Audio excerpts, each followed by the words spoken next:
வரி ஏய்ப்பு அமெரிக்காவுக்கு ஏற்றுமதி செய்கின்ற வரி ஏய்ப்பைக்கு ஒரு முகம் கொடுத்திருந்தோம்.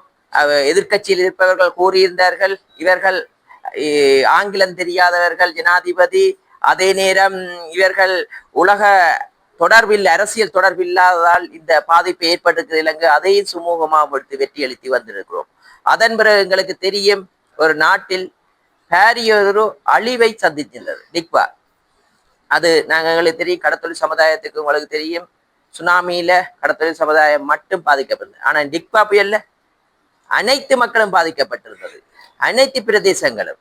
அப்ப சுனாமியில 2.5 பில்லியன் டாலர் கணக்கு இருந்தது. ஆனா டிக்வால 4.5 பில்லியன் டாலர் எங்க நாட்டுக்கு இழப்பு ஏற்பட்டிருந்தது. நாட்டுக்கு இழப்பு என்பதை விட இங்கத்தைய மக்களுக்கு இழப்பு. அப்ப நாட்டுக்கு இழப்புன்றது அந்த இழப்பை ஈடு செய்யணும் என்ற அரசாங்கம் என்ற ரீதியில நாங்கள் அவர்களுக்கு மானிய அடிப்படையில் அல்லது அவர்களுக்கான இழப்பீட்டு தொகையை பெற்றுக் கொடுப்பதற்கு அரசாங்கம் எடுத்துக்கணும். இதற்கு முதல்ல என்ன நடந்தது? இழப்பீடுகளுக்கு பதிவு செய்வார்கள், நாங்கள் மினக்கட்டு பதிவு செய்வோம், எழுதுவோம், ஆனா வராது. ஆனா இன்று பலரும் நினைத்திருந்தார்கள் பழைய அரசாங்கமே தான் இழப்பீடுகளை பதிவு செய்வார்கள், ஆனா கிடைக்குமோ இல்லையோ என்ற ஒரு சந்தேகத்தோட தான் பதிவு செய்திருப்பீங்க. ஆனா இன்றைக்கு அந்த நம்பிக்கை மேலும் மேலும் பலப்பட்டிருக்கு. எங்களுக்கு தெரியும், நாங்கள் டிக்வா புயல் பாதிப்பு ஏற்பட்ட உடனே நாங்கள் பார்லமெண்ட்ல நின்று இருந்தாங்க. உடனடியாக ஜனாதிபதி மீட்டிங் வச்சு உடனடியாக அந்தந்த பிரதேசத்துக்கு செல்லுங்கள், என்ன நிதி தேவையோ உடனடியாக துரிதமான நடவடிக்கை எடுத்தோம். உடனடியாகவே 5000 கோடி நிதியை டிக்வாயில பாதிக்கப்பட்ட அவசர உதவிக்கு நிவாரணங்களை பெற்றுக் கொடுப்பதற்கு உடனடியாக ஜனாதிபதி எடுத்திருந்தார். இந்த நிதி என்னண்டு வந்தது? ஏதோ வழியில வந்திருக்கணும் தானே. அப்ப முந்தியும் பெரிய மக்கள் கட்டியிருப்பார்கள், வந்திருக்கு தானே. சாதாரண மக்கள் மட்டும்தான் வரி கட்டுவாங்க, பெரிய பெரிய வசதியாக்கள் வரி கட்டுற இல்லை.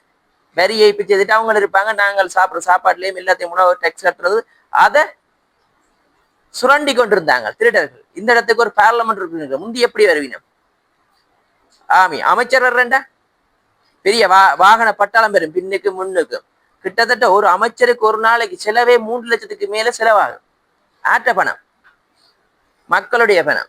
அப்ப அவர்கள் இந்த மக்களுடைய வரிப்பணத்தை வீண்பிரியம் செய்தார்கள். இன்றைக்கு வீண்பிரியங்கள் குறைக்கப்பட்டிருக்கிறது. இந்த வீண்பிரியங்கள் குறைச்சதன் நிமித்தமாகத்தான் இந்த நாட்டில இன்றைக்கு பொருளாதார ரீதியில் அபிவிருத்தியை செய்யக்கூடிய இருக்குது, மக்களுக்கு நன்மையை பெறக்கூடிய இருக்குது. அப்ப இந்த நன்மைகளின் ஊடாக என்ன நடக்கும்? இந்த நன்மைகளை பெற்றுக் கொடுக்க என்ன நடக்கும்? உங்களோட பொருளாதாரத்துல ஒரு முன்னேற்றம் அடையும். இன்றைக்கு இந்த வேலைகள் அழிவடைஞ்சிருக்குது. அரசாங்கம் உதவி செய்யாட்ட என்ன செய்வீங்க? நீங்கள் கடனை பெற்று வேலையை வேண்டுவீங்க, அல்லது தொழிலை செய்யாம இருக்க மாட்டீங்க. அப்ப என்ன கடனை பெற்று வேண்டுவோம், அதை உழைச்சி கட்டுறதுக்கு வாழ்நாள் ஃபுல்லாயே பின்னுக்கு நகரணும். அப்ப இன்றைக்கு இந்த அரசாங்கம் இந்த உதவிகளை பெற்றுக் கொடுத்திருக்குது. எங்களுக்கு தெரிகிறது இந்த விலை படகுகளை மட்டும் இல்ல, இன்றைக்கு குளங்கள்ல மீன்கள் அதிகமான விடுறான். ஏனென்றா குளங்கள்ல இருந்து மீன்கள் போயிருக்குது. அதே நேரம் புதிய புதிய தொழில்நுட்பங்களை அறிமுகப்படுத்துறோம். அரசு அதிகாரிகள் தங்களுக்கு தெரிந்த ஆளுமைகளை முன்வைக்கிறார்கள். முந்தைய ஆளுமைகளை முன்வைக்க முடியாது. ஏனென்றா அமைச்சர் சொல்லுவார், இதை செய்யண்டா செய்யத்தான் வேணும், அல்லது அங்க ஒதுக்கண்டா ஒதுக்கத்தான் வேணும். அப்ப என்ன நடக்கும்? இப்ப அவர்களாயே ஒரு செயற்பாட்டை முன்னெடுக்கக்கூடிய இருக்குது அரசு திணைக்களங்கள். அதனாலதான் இன்றைக்கு நிதிகள் இது திரும்பி போகல. நாங்கள் முந்தி பாக்குறாங்களானே, அரசாங்கம் நிதி ஒதுக்கி இருக்குது திரும்பி போயிட்டு, அல்லது எங்களுக்கு கட்டிடம் வந்தது திரும்பி போயிட்டு, காசு வந்ததும் தெரியாது, அடிக்கல் நாட்டிருப்பேன் திரும்பி போன வசனம் தான் கேள்விப்பட்டிருப்பான். அப்ப இன்றைக்கு என்ன நடக்குது? அபிவிருத்தி பணிகள் எல்லா இடமும் நடந்து கொண்டிருக்குது. இன்றைக்கு கிளிநொச்சியில முகம் கொடுக்கிற டிக்வாவில கிட்டத்தட்ட டிக்வா புயலால அழிவடைஞ்ச வீடுகளுக்கு கிட்டத்தட்ட 500 லட்சம் வீடுகள் காசு ஒதுக்கி இருக்கு. 25 லட்சம் நிதி ஒதுக்கி இருக்கிறோம். அதை விட 5 லட்சம் பாதி அளவுகள். அப்ப இதுக்கு முதல்ல அப்படி ஒதுக்கப்பட்டதா? கிட்டத்தட்ட எங்களுக்கு தெரியும், அந்த வீட்டு திட்டம் கொடுக்காம இருக்கு, சஜி திட்டம் வீட்டு திட்டம், அது கூட இதுல உள்வாங்கப்பட்டிருக்குது. இன்றைக்கு என்ன நடக்குது? அதனால அவங்க குடும்பம் முன்னேறும். அப்ப இந்த அரசாங்கம் துரிதமான அபிவிருத்திகளை மக்களுக்கு என்ன தேவை என்று அவர்களிடமே பெற்றுக்கொண்டு அபிவிருத்தியில செய்கிறார். எங்களுக்கு தெரியும், இந்த சமூக சக்தி என்று சேர்த்திட்டம் ஒன்று அறிமுகப்படுத்தியிருக்க தானே. சமூக சக்தி என்று ஒவ்வொரு கிராம ஜிஎஸ்பியிலையுமே 25 கொண்ட குழுவை நியமிக்கிறார். அப்ப இதனால் முன்னைய காலத்துல அபிவிருத்திகள் எல்லாம் மேல்மட்டத்திலே தான் வந்தது. எங்களுக்கு எதிர்பார்ப்பு கீழ்மட்டத்தில இருந்து என்ன தேவை என்றதை மேல்மட்டத்துக்கு தெரியப்படுத்தணும். அதுதான் இந்த சமூகத்தின் குறிக்கோள். கீழ்மட்டத்தில் என்ன தேவை என்றதை அங்க கொடுக்கணும். இந்த கிராமத்துல எவ்வளவு வீதிகள் போடணும், எவ்வளவு அபிவிருத்திகள் தேவை, என்ன மாதிரியான அபிவிருத்திகள் செய்ய வேண்டும் என்றது நீங்களாம் தெரிவு செய்யணும்.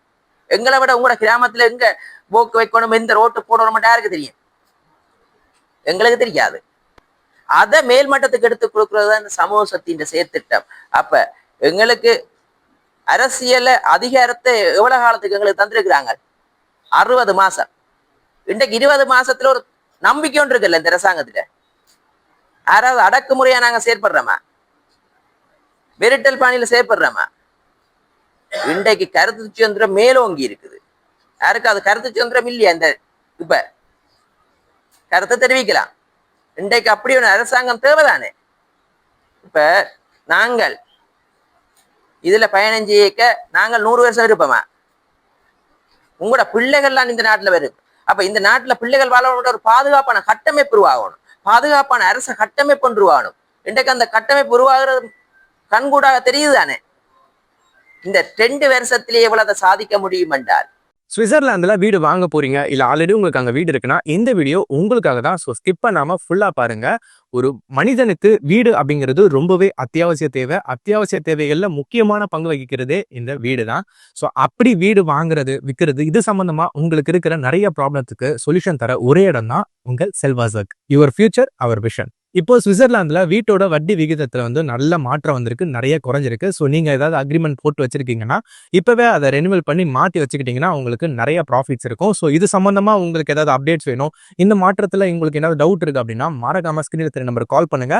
சுவிட்சர்லாந்துல நீங்க வீடு வாங்கணும், இல்ல வீடு விற்கணும், அந்த மாதிரி ஏதாவது உங்களுக்கு தேவைகள் இருந்தா மறக்காம எங்களை காண்டாக்ட் பண்ணுங்க.